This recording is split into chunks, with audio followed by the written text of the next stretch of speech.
Bom sábado para todos. É uma alegria nós, nessa manhã, dedicarmos esse tempo para nós falarmos da verdadeira adoração. Dentro das palavras do Dr. Ricardo aí, já colocado assim, o cenário do grande conflito, o início no céu, e eu me sinto assim até um tanto pequeno para falar assim, de uma grandeza do que é a verdadeira adoração, da importância do assunto, do momento em que nós precisamos entender o contexto da verdadeira adoração, e aí nós escolhemos como estudo aqui nessa manhã, e por sinal, completando já a fala inicial aí, o cenário final que é esboçado no Apocalipse, e quando se fala do Apocalipse, quando se fala de adoração, é necessário, então, que nós possamos compreender o que nós encontramos nas três mensagens angélicas. No capítulo 14 do Apocalipse, a partir do verso 6, nós encontramos três mensagens angélicas. No verso 6 vai dizer: vi outro anjo voando pelo meio do céu, tendo um evangelho eterno para pregar aos que se assentam sobre a terra, e a cada nação, e tribo, e língua, e povo, dizendo em grande voz: temei a Deus e dai-lhe glória, pois é chegada a hora do seu juízo. E adorai aquele que fez o céu, e a terra, e o mar, e as fontes das águas. Aqui nós encontramos a primeira mensagem angélica. Ela fala de um evangelho eterno, ela fala de uma anunciação de que é chegada a hora do juízo, e ela fala de três imperativos. O primeiro deles, temer a Deus. O segundo, nós encontramos aqui, dai-lhe glória. E o terceiro, adorai aquele que fez o céu, e a terra, e o mar, e as fontes das águas. Logo em seguida, a partir do verso 8, nós encontramos a segunda mensagem angélica. Seguiu-se outro anjo, o segundo, dizendo: caiu, caiu a grande Babilônia, que tem dado de beber a todas as nações do vinho da fúria da sua prostituição. Então, a segunda mensagem, ela fala da queda de Babilônia, e fala da fúria da sua prostituição, e fala das nações embriagadas com vinho da ira de Babilônia. E aí nós encontramos na terceira mensagem angélica, quando no verso 9 vai dizer para nós: seguiu-se a esses outro anjo, o terceiro, dizendo em grande voz: se alguém adora a besta e a sua imagem, e recebe a sua marca sobre a mão, ou melhor dizendo, recebe a sua marca na fronte ou sobre a mão, também este beberá do vinho da ira de Deus, preparado sem mistura, do cálice da sua ira, e será atormentado com fogo e enxofre diante dos santos anjos e na presença do Cordeiro. Aqui nas três mensagens angélicas nós temos também o centro de tudo aqui, tá? Ou melhor, o desfecho de tudo aqui sobre adoração. Se a primeira mensagem angélica, ela vai terminar para nós dizendo, né, ou colocando o imperativo divino: adorai aquele que fez o céu, e a terra, e o mar, e as fontes das águas. A última mensagem, ela tem aqui uma forte ênfase na mais dura, na mais solene advertência jamais dirigida aos mortais. Se alguém adora a besta e a sua imagem, e recebe o seu sinal na fronte ou na mão direita, tal pessoa, então, ela vai beber do vinho da ira de Deus. E a palavra de Deus disse que é um vinho sem mistura, ou seja, justiça sem misericórdia. E ela será atormentada com fogo e enxofre diante dos santos anjos e na presença do Cordeiro.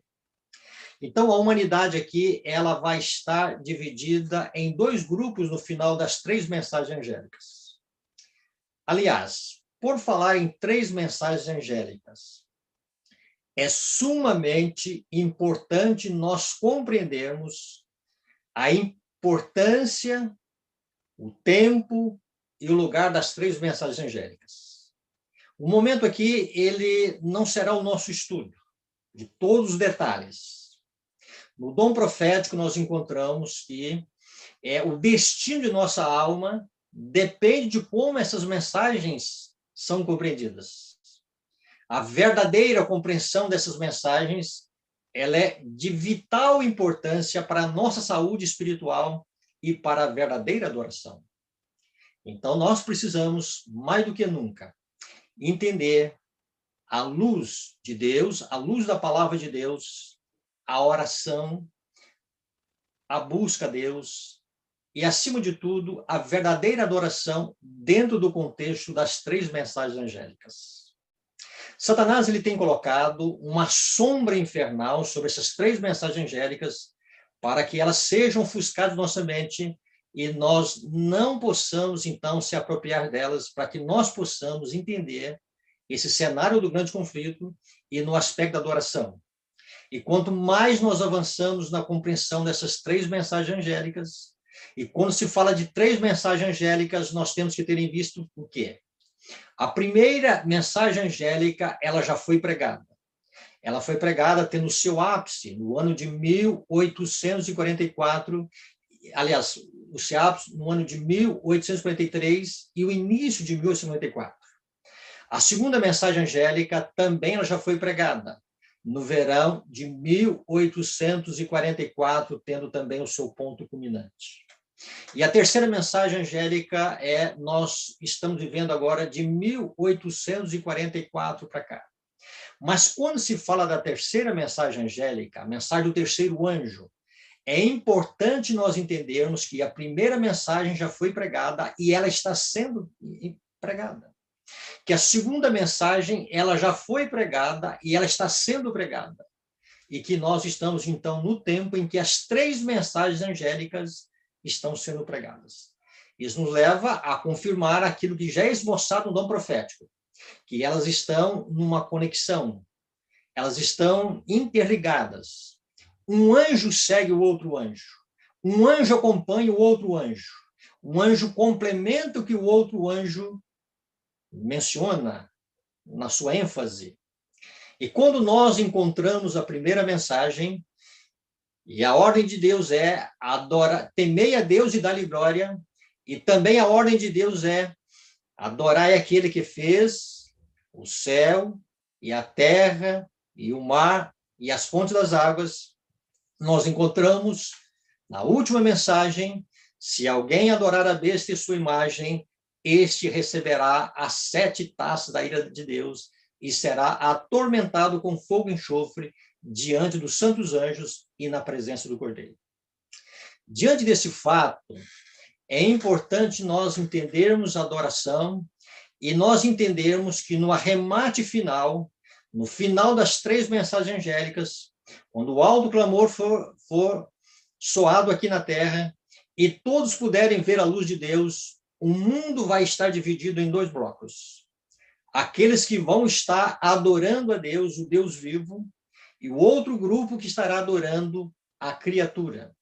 E quando se fala da criatura, nós temos aqui que ter, primeiramente, a ideia da besta, depois nós temos que ter aqui a ideia da sua imagem, uma réplica da besta, uma cópia da besta, e recebendo assim a imposição da besta, a imposição do domingo, e assim o mundo estará selado com o selo do Deus vivo, e o mundo estará selado com o selo da besta e da sua imagem.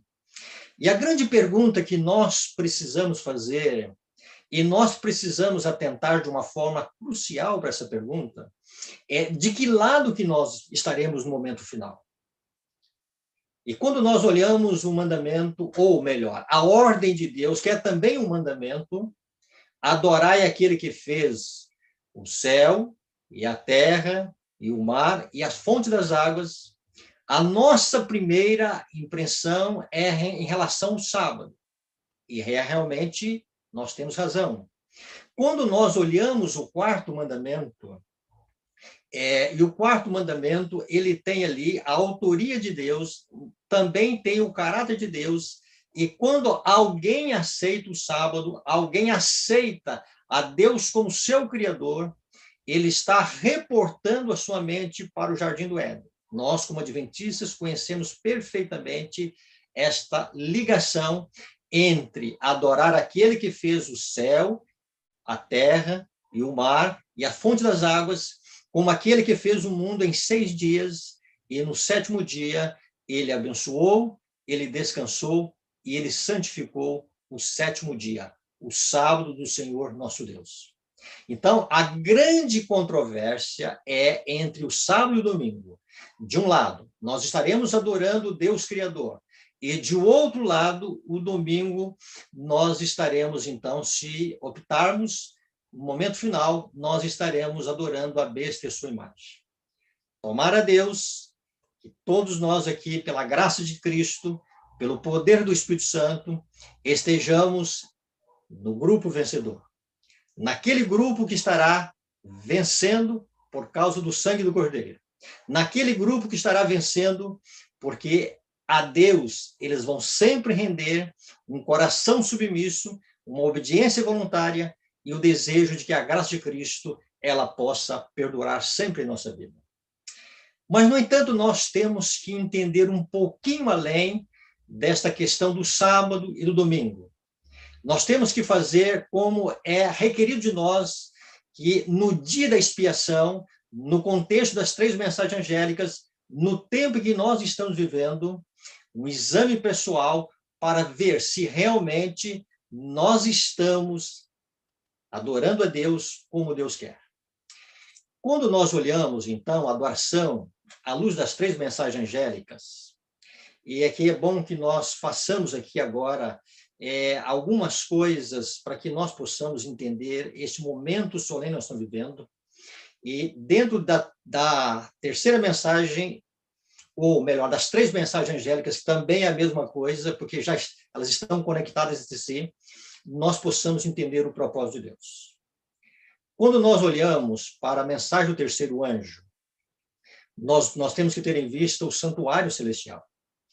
Quando nós temos em vista o santuário celestial, nós temos que ter em vista ali a pessoa de Jesus Cristo. E quando se fala ali da pessoa de Jesus Cristo, nós temos que ter em vista o nosso sumo sacerdote, aquele que entrou para fazer expiação por nós, aquele que é o nosso advogado no tribunal celestial, e é aquele também que será o nosso juiz. Se um dia nós perdermos a salvação, e se nós formos julgados e ali rejeitados no tribunal divino, é porque nós rejeitamos a intercessão e mediação de Jesus Cristo. Então, que os nossos olhos se voltem inteiramente para o santuário celestial. Quando nós olhamos ali, então, Jesus diante da arca, o único móvel, o lugar santíssimo, nós temos que ter ali em vista a questão da lei de Deus. Então, voltando, o santuário aponta para nós um juízo investigativo, tendo Jesus ali como nosso sumo sacerdote, como nosso advogado, como nosso intercessor e como nosso juiz. Também o santuário aponta ali a perpetualidade da lei de Deus. A lei de Deus ainda permanece. Então, nós professamos a fé na mensagem do 3º anjo, por quê? Porque nós temos esse acompanhamento do ministério de Cristo no Santíssimo, e no Santíssimo nós encontramos a lei de Deus, essa lei que foi odiada por um anjo que se rebelou, como já foi colocado aqui anteriormente, que reflete o caráter de Deus. Esta lei, então, ela exige de todo cidadão celestial perfeita harmonia com seus reclamos. Então, quando nós olhamos para a lei de Deus, nós temos a visão do sábado. E dentro da lei de Deus, nós temos uma visão correta do propósito de Deus em relação entre a criação e a santidade do sábado. Quando nós olhamos a queda de Babilônia, dentro da 2ª mensagem angélica, a queda de Babilônia, ela se dá em 1844, quando o movimento protestante, principalmente na América do Norte, não acompanhou o ministério de Cristo no lugar santíssimo, rejeitando a primeira mensagem. Quando Cristo entrou no Santíssimo, eles não tiveram essa luz acerca do ministério, acerca do sumo sacerdócio de Cristo, acerca da lei de Deus ali dentro da Arca da Aliança, acerca da santidade do sábado. Então, eles perderam a Cristo de vista e concentraram somente na graça de Cristo, deixando de entender que ali no santuário nós encontramos que a salvação ela é somente pela graça de Cristo, mas ao mesmo tempo em que a salvação é somente pela graça, a salvação é somente pela fé em Cristo, nós encontramos que dentro do santuário é estabelecido um tribunal, e o tribunal ele nos avalia pelas obras. Não é que Deus vai nos salvar pelas obras, Deus vai nos julgar pelas obras. E pelas obras, Deus vai mostrar para o universo que tipo de fé nós exercemos no sacrifício expiatório de Cristo Jesus. Então, essa queda de Babilônia, como juízo, começou em 1194 e se estende até os nossos dias. E aí, nós estamos no tempo, então, agora no momento final, a terceira mensagem angélica é que vai aparecer a imagem da besta. E quando se fala da imagem da besta, nós temos que relacionar a imagem da besta com a queda de Babilônia, a queda do movimento protestante. O movimento protestante fazendo uma imagem à besta, ou uma imagem da besta, uma cópia, uma réplica, uma estátua, e dando vida a essa estátua, para que esta imagem ela possa falar e ordenar os habitantes da terra para que possam adorar a besta e a sua imagem. Então, nós encontramos, ainda dentro do santuário celestial, a questão do verdadeiro estado dos mortos. Nós encontramos ainda, dentro do santuário, a reforma de saúde representada pelo maná, ali o pote de maná dentro da arca. E quando nós olhamos essas verdades, que são verdades distintivas para nós, o juízo investigativo, nós olhamos a lei de Deus, nós olhamos o sábado, o verdadeiro estado dos mortos, a reforma de saúde, são verdades provenientes do santuário celestial, do último compartimento onde Jesus está fazendo expiação por nós. Isto é crer na verdade presente. Isto é crer nas verdades oriundas dos altos céus. E todas essas verdades, elas estão envelopadas, vamos usar esse termo, envelopadas, dentro do contexto santuário celestial. Então, é importante, no tempo que nós estamos vivendo, a nossa mente, ela ser dirigida para o santuário celestial. Mas nós temos que entender o centro de tudo, o centro de toda a doutrina, o centro do sistema, do sacrifício que acontecia aqui no passado, e agora nós olhamos, reportamos a nossa mente para o santuário celestial, Cristo entrando com seu sangue, ou seja, como Cristo imortalizando o santuário, o sacrifício aqui na terra. Nós temos que entender o centro de tudo. A justificação pela fé vamos dizer assim, o cerne da terceira mensagem angélica. E quando se fala da justificação pela fé, se fala da salvação pela fé em Cristo Jesus. Ali no Santíssimo nós encontramos a santa lei de Deus, refletindo o caráter de um Deus santo, um Deus justo e um Deus bom. E ao mesmo tempo que a lei de Deus exige de todo ser humano justiça, e o que é justiça? Justiça é perfeita obediência à lei de Jeová.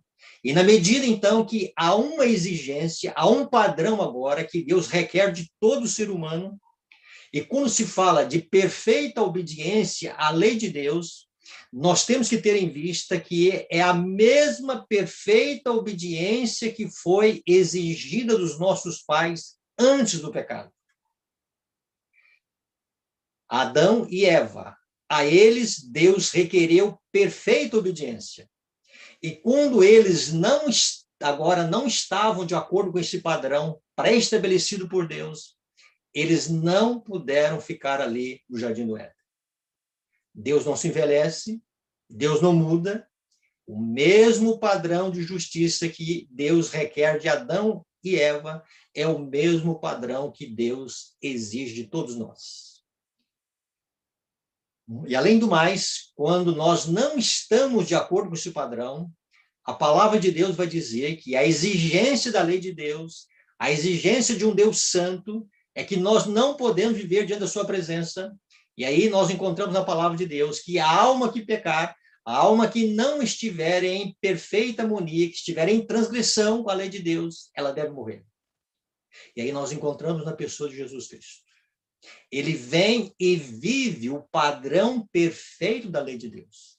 E ao Cristo vir e viver o padrão perfeito da lei de Deus, quando nós chegamos a Deus com o nosso coração contrito, sem nenhuma coisa para oferecer a Deus, a não ser a nossa pecaminosidade, a nossa incapacidade, a nossa insuficiência e até o arrependimento que vem sobre a nossa vida.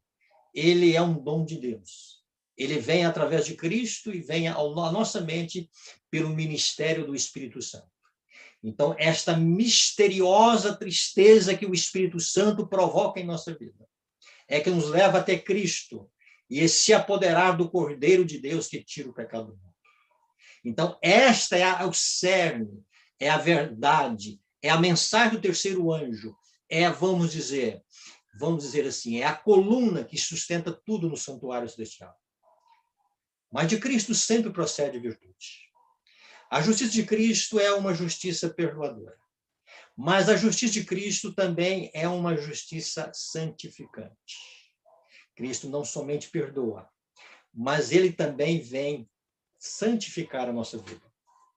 E quando nós agora encontramos o conceito de santificação, e o conceito em relação ao sábado, Deus falando sobre santificar os meus sábados, há um texto aqui que nós gostaríamos de compartilhar com todos os nossos irmãos ouvintes. É um texto bastante conhecido por nós adventistas, mas que nos traz assim, algumas verdades profundas. No livro de Ezequiel, no capítulo 20, nós vamos encontrar o Senhor nosso Deus falando através da sua palavra, no capítulo 20 e no verso 12, que volta a repetir um texto bastante conhecido de nós. Também lhes deis os meus sábados, para servirem de sinal entre mim e eles. Então, nós, como adventistas, já sabemos que o sinal distintivo de Deus com o seu povo aqui na Terra é o Santo Sábado. Então, é um sinal que mostra que nós somos propriedade de Deus. E aqui, Deus continua dizendo para que soubessem que eu sou o Senhor que os santifica. Então, o sábado é uma marca da santidade de Deus em nós. Então, nós temos que ter em vista o que Deus está relacionando com o sábado, com a nossa vida. Santidade. E quando se fala de santidade, e se fala agora da verdadeira adoração, e aqui nós temos que ter alguns conceitos da verdadeira adoração. Tá? O primeiro deles, nós temos que ter em vista que essa palavra adorai, aquele que fez o céu, a terra, o mar e as fontes das águas, ela está relacionada com obediência. Uma certa feita, Deus disse para Saul, Saul, é melhor obedecer do que sacrificar. O que Deus estava dizendo para Saul? Saul, o sacrifício, ou seja, o culto que você está fazendo através de animais, e não é estipulado esse sacrifício aí nesse contexto, na sua vida. E, no entanto, você está fazendo da adoração uma forma de Deus te aceitar. Então, você está desassociando a obediência da adoração. Nenhum culto é aceitável a Deus quando há desobediência. Nenhuma adoração tem a aprovação do Espírito Santo quando o ser humano acaricia o pecado no coração. Então, quando Deus fala de adoração, temei a Deus, dai-lhe glória e adorai, Deus está falando, mantenha uma submissão à minha vontade, revelai o meu caráter ao dar-lhe glória, é esse o sentido de dar glória a Deus, e adorai, ou seja, obedecei a minha palavra, obedecei a minha ordem, porque eu sou Deus, eu sou o Criador. E sede santos, porque eu sou santo. Então, quando nós olhamos essa relação do sábado, da guarda do sábado, e a adoração, nós temos que ter em vista que Deus está pedindo de nós, através da obediência, também adoração. Ou seja, a obediência é uma forma de nós cultuarmos a Deus, de nós adorarmos a Deus. Tanto é que nós estaremos vendo isso no outro lado, quando as pessoas elas estarão adorando a besta ao receber a imposição da besta. E quando se fala de adorar a besta, não significa que as pessoas estarão com os joelhos dobrados diante da besta, ou, quem sabe, prestando uma homenagem de um culto à besta, mas mostrando no coração uma submissão ou voluntária, ou uma submissão, vamos dizer assim, forçada no momento final. Então, no entanto, Deus ele somente aceita uma submissão voluntária. Então, a primeira coisa que nós temos que ter em vista é que a graça de Cristo, ela tem que vir à nossa vida para nos capacitar a obedecer a Deus, e a capacitação da graça de Deus para nos obedecer a Deus é que faz com que nós estejamos evidenciando a verdadeira adoração. O segundo ponto, ele já foi colocado aqui de uma forma muito sábia, muito oportuna pelo Dr. Ricardo. Mas nós queremos novamente voltar a esse texto. Esse texto, ele está em João capítulo 4, Jesus dizendo a uma senhora samaritana, mas Jesus está dizendo, através da senhora samaritana, para todos nós, acerca dos verdadeiros adoradores. João capítulo 4 e o verso 24, onde nós encontramos, no Evangelho de João, no capítulo 4, no verso 24, Deus é Espírito, e importa que os seus adoradores o adorem em espírito e em verdade. Quando nós vamos para o livro O Desejado de Todas as Nações, nós encontramos que ali, no comentário acerca desse verso, o dom profético revela para nós que aí está, nessas palavras, o mesmo conceito que Jesus disse para Nicodemos. Aquele que não nascer da água e do Espírito, aquele que não nascer de novo, ele não pode ver o reino de Deus. Em outras palavras, ele não pode ter uma verdadeira adoração a Deus. Então, é necessário a presença santificadora do Espírito Santo, que é a justiça de Cristo operando em nós. E naquilo que mencionamos anteriormente, Cristo tem uma justiça perdoadora, quando ali diante do Pai, ele oferece para nós a sua humanidade sem pecado, e o caráter de Cristo é oferecido no nosso lugar, e Deus, então, imputa o caráter de Cristo na nossa conta, e nós somos considerados justos por causa da justiça de Cristo, nós somos considerados santos por causa de Cristo, e ainda nós somos considerados como se nós nunca tivéssemos pecado. E mais do que isto, esta graça agora vem através da natureza divina de Cristo, através da plenitude da divindade que é em Cristo, porque em Cristo habita corporalmente a plenitude da divindade. Esta divindade, então, agora, ela manifesta em nossa vida para criar em nós santidade. E quando o Espírito Santo vem, ele renova o nosso ser, ele cria em nós um novo coração. Então, agora aqui existe o milagre do novo nascimento. E através do milagre do novo nascimento, o Espírito Santo, então, agora ele começa a operar, e o que o Espírito Santo opera em nossa vida é santidade. Veja que descrição maravilhosa que nós encontramos no dom profético. Simples, pela fé, o Espírito Santo tem acesso ao coração. E aí manifesta a santidade. Nós não temos santidade em nós mesmos. Nós não temos como produzir santidade. Somos incapazes de obedecer à lei de um Deus santo.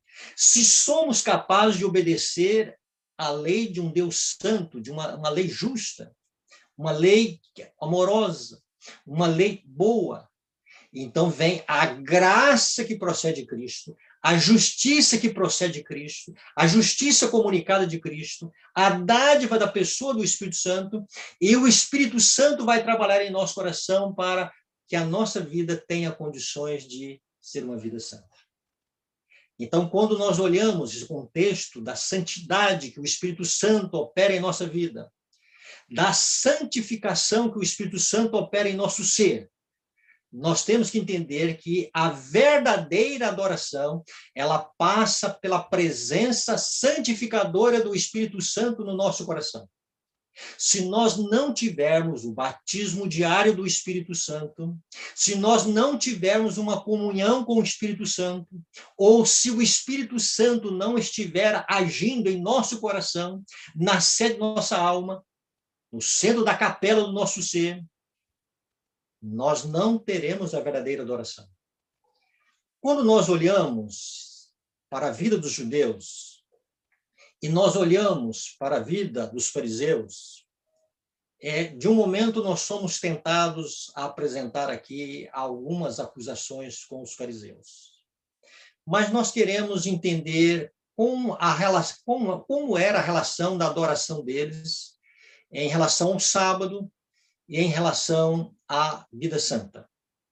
Quando nós encontramos os judeus, eles não tinham dificuldades, na época de Jesus, com o sábado.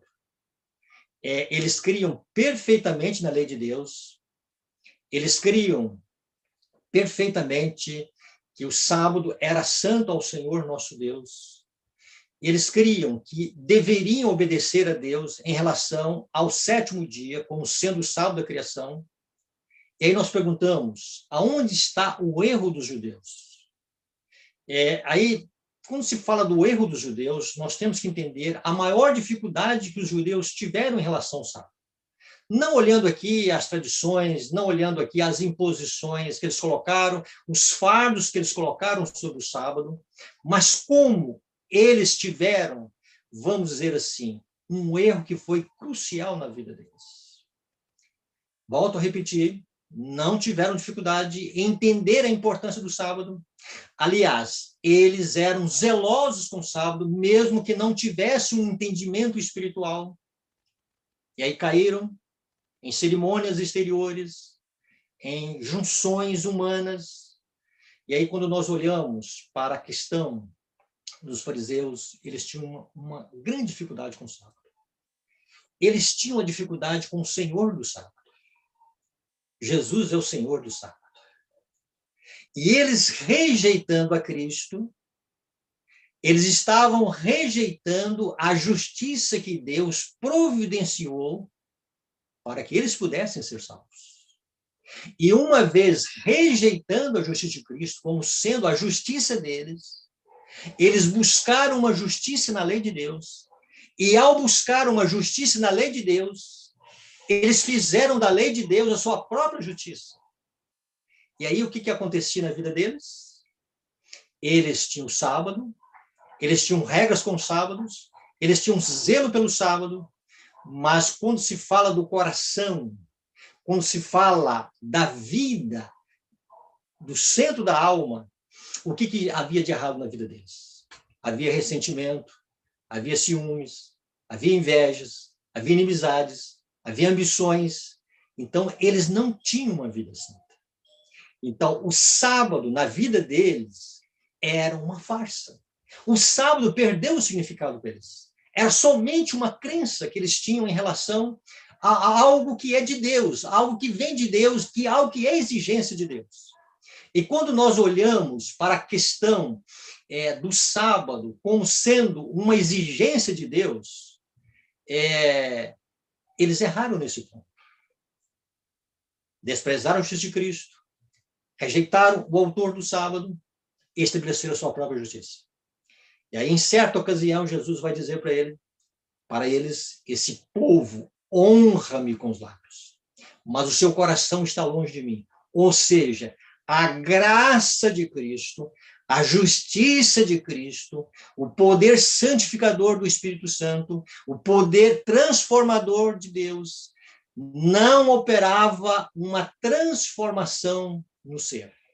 E uma vez não operando uma transformação no ser, então a observância do sábado, como observância da lei de Deus, era uma observância exterior. Não era fruto da operação do Espírito Santo no coração. Então fica aqui a grande lição para nós. A verdadeira adoração, ela envolve o 7º dia da criação, mas envolve muito mais do que isso. Envolve a presença santificadora do Espírito Santo em nossa vida durante 6 dias da semana, por que não dizer 7 dias da semana?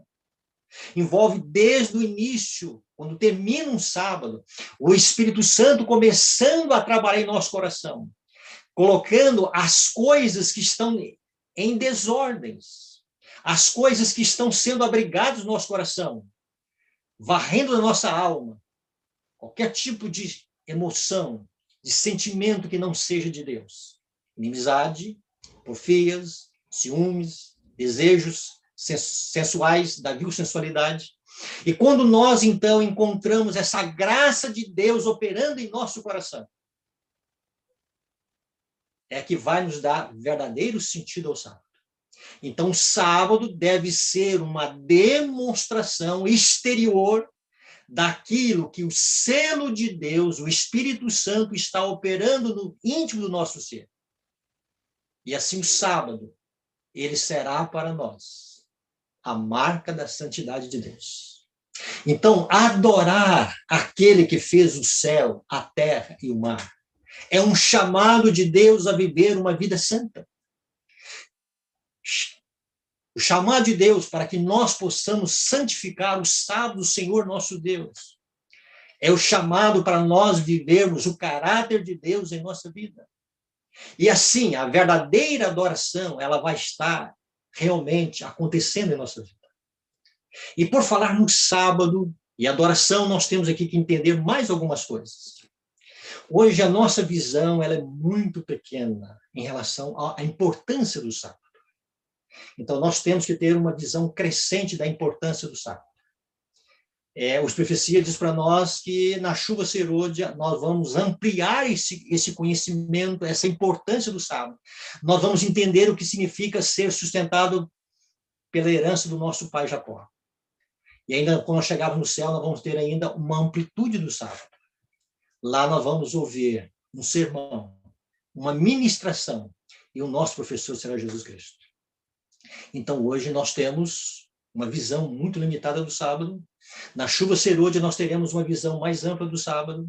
E nós teremos uma visão mais profunda do sábado na eternidade. E quanto mais o Espírito Santo trabalha em nossa vida, maior é a importância do sábado na nossa vida.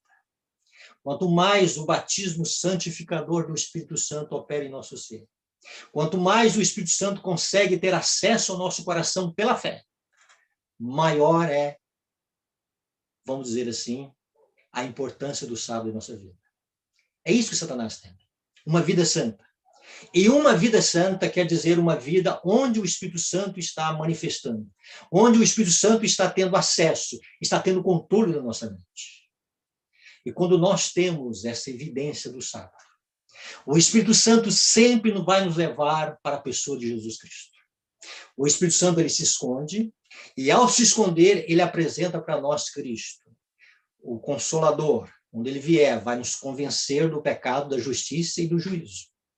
E do pecado porque não crê em mim, da justiça de Jesus porque não me verei mais, e do juízo porque o príncipe deste mundo já está condenado. E o Espírito Santo, então, ele vem para provocar em nossa vida arrependimento. E ele vem para apresentar para nós a pessoa e a excelência de Cristo Jesus. Nós não podemos ver a Cristo. Com os nossos olhos naturais, nós não podemos ver a Cristo. E quanto mais o Espírito Santo traz a iluminação de Cristo em nossa mente, já que ele pega o que é de Cristo e mostra o nosso ser. E quanto mais o Espírito Santo apresenta Cristo à nossa mente, mais Cristo será amado, mais Cristo será almejado na vida, mais de Cristo, mais da sua santidade, mais da sua justiça. E o Espírito Santo começa a criar em nós fome e sede de justiça. E quanto mais fome, sede e justiça que o Espírito Santo ele consegue criar em nossa vida, mais desejo de Deus, mais da excelência do caráter de Cristo, mais da excelência dos encantos da pessoa de Cristo, maior vai ser o deleite no sábado. Se bem que o sábado tem um descanso físico para nós, é um deleite. Mas o deleite espiritual, o descanso que Deus quer que nós estejamos entendendo, compreendendo, é o descanso pela fé. É o descanso de Deus. Deus não estava cansado. Adão e Eva não estavam cansados no sexto dia. É o descanso da fé. É o descanso de Deus. É nós depositarmos uma inteira confiança na graça redentora de Cristo. E estarmos seguros que Jesus Cristo, ele guardará a nossa coroa. Não uma visão, não um entendimento de uma forma presunçosa. Mas sim, nós estaremos certos de que a guarda da nossa alma está nas mãos de Cristo. Uma confiança plena na pessoa de Jesus. E quanto mais o Espírito Santo apresenta Cristo para nós, maior é a profundidade do amor de Deus em nossa vida. E o sábado, então, ele passa a ter cada dia para nós não só o sentido da criação. O sábado agora ele começa a ter o sentido da redenção para nós. O sábado para o povo de Deus tem o aspecto da criação, mas ele tem o aspecto da redenção. É a marca da redenção. É a marca da graça de Cristo operando em nosso ser. E quando Cristo opera em nosso ser, quando Cristo trabalha em nosso ser, através da obra do Espírito Santo, o sábado vai ter um deleite jamais imaginado em nossa vida. E esse deleite se encontra na pessoa de Jesus Cristo. Os pensamentos vão ser saturados da bondade de Jesus Cristo. Vamos parar as nossas atividades. E assim nós vamos entender, cada dia mais, que cada sábado ele traz ali para nós, irmãos, um companheirismo com Cristo, cada vez mais se aproximando daquilo que era o Jardim do Éden. Não é maravilhoso nós termos essa visão de que a verdadeira adoração ela passa pela obra do Espírito Santo, e através do Espírito Santo Cristo é apresentado para a nossa vida. Então Deus ele é adorado na obediência através do Santo Sábado, porque lembra a criação de Deus, mas lembra o poder restaurador de Cristo. Lembra a redenção de Jesus, o preço que Jesus, o amor de Cristo, e o coração ele se derrete, ele se submete, ele vive uma vida de adoração a Deus. Ele quer obedecer num prazer, numa obediência voluntária. E aqui, queridos amigos, nós queremos terminar. Há um grande perigo para a nossa vida, nós caímos no mesmo erro dos judeus. Muito em breve nós vamos estar vivendo uma grande crise. Tá? Há um outro perigo também, de nós estarmos falando de decreto dominical, nós falando dos rumos da besta, das viagens da besta, dos projetos da nova ordem mundial, mas sem entender realmente ou sem experimentar a obra do Espírito Santo no coração. Quando vier a crise, quando vier o teste para toda a alma, quando vier o teste agora para nós que já professamos que nós temos esse sinal de Deus em nossa vida, quem é que vai sobreviver? Eu gostaria de deixar aqui 2 textos para que você refletisse sobre esses 2 textos. Na visão profética, Deus mostrou para nós lá na frente, em 2 textos, muitos que tomaram posições ao lado do sábado, mas não estarão com o sábado no momento final, ou não estarão com o Deus do sábado no momento final. E eu pediria então aí ao pastor Manassés aí que colocasse o primeiro vídeo.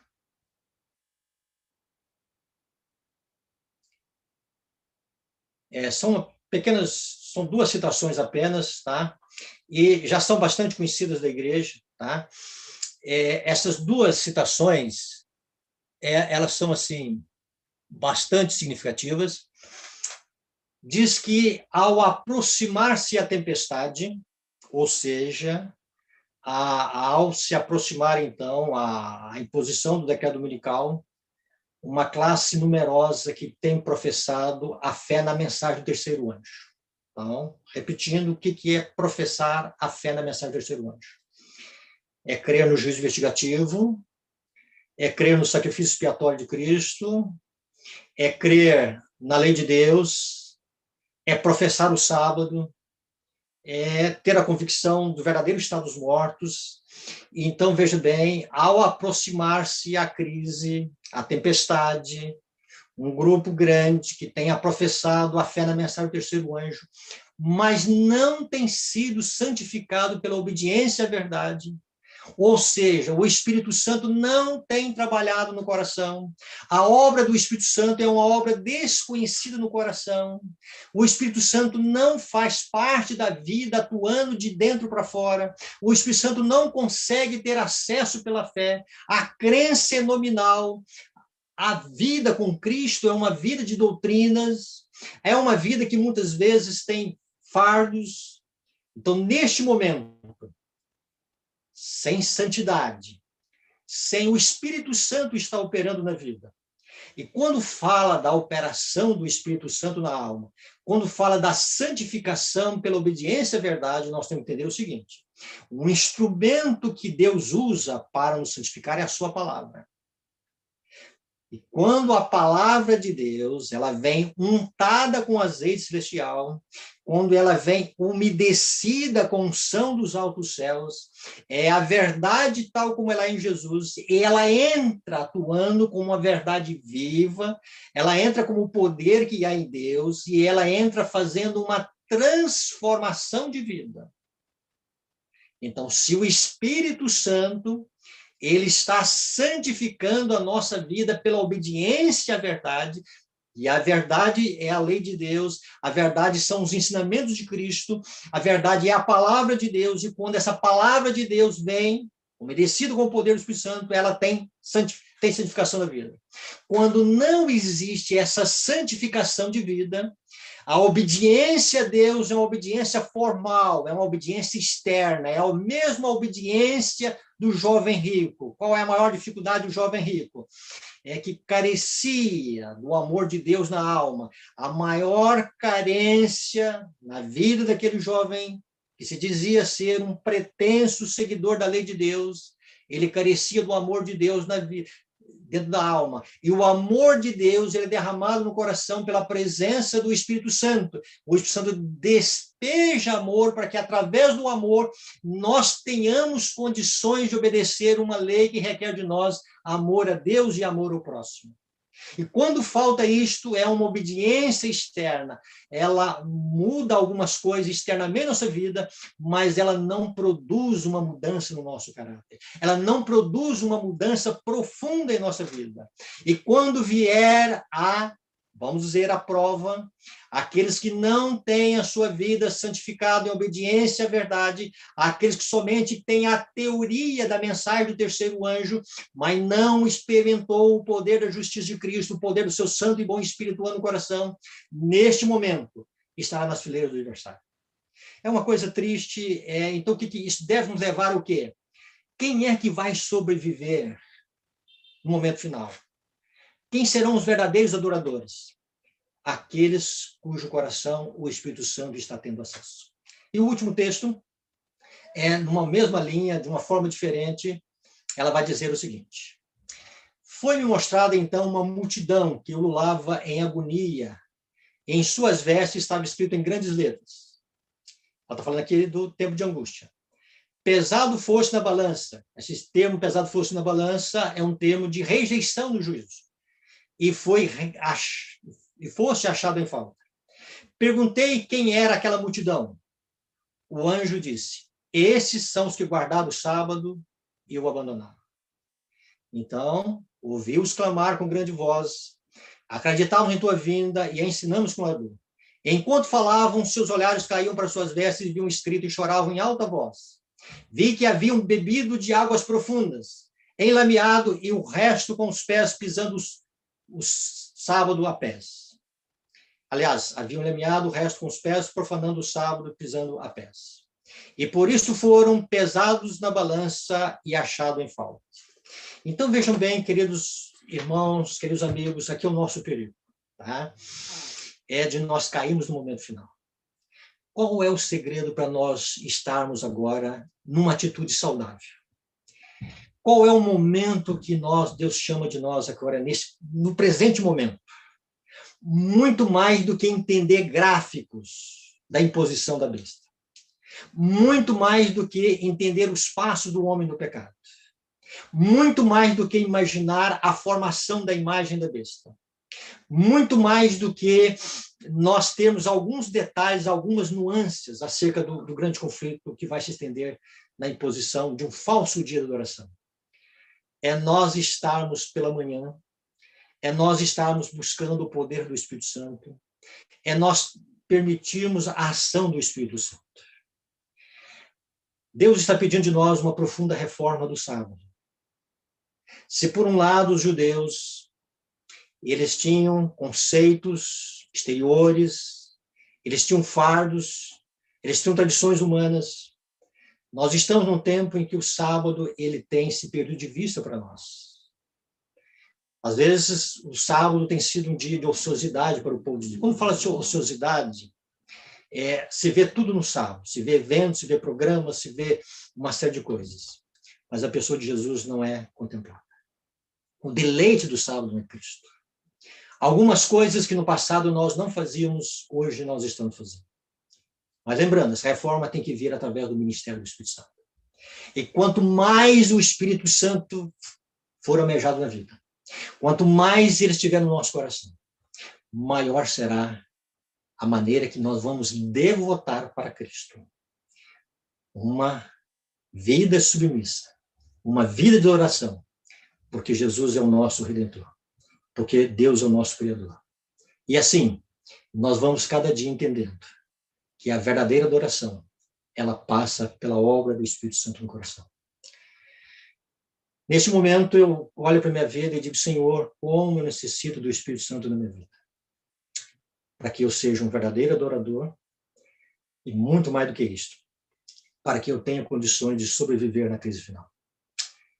Que o Espírito Santo, ele então esteja nos ajudando neste momento a entender a sua importância e preparando nossa vida para muito em breve nós passarmos por um teste e saímos vitoriosos, porque a graça de Cristo, a graça do seu Santo e Bom Espírito, vai nos assistir no momento de maior dificuldade.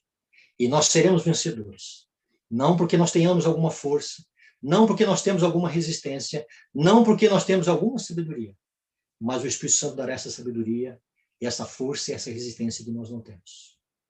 Almejemos o Espírito Santo. Almejemos a justiça de Cristo. Recorramos a Cristo. E de Cristo virá sempre virtude. Uma virtude perdoadora e uma virtude santificadora. E o Espírito Santo trabalhar em nossa vida para que nós sejamos os verdadeiros adoradores. E que Deus abençoe a cada um de nós. Amém e amém. Glórias e glórias sejam dadas ao nome do Senhor Jesus Cristo. Pastor Jorge, muito obrigado por essa mensagem muito completa, uma mensagem apresentada de uma forma tão didática, tão inspiradora.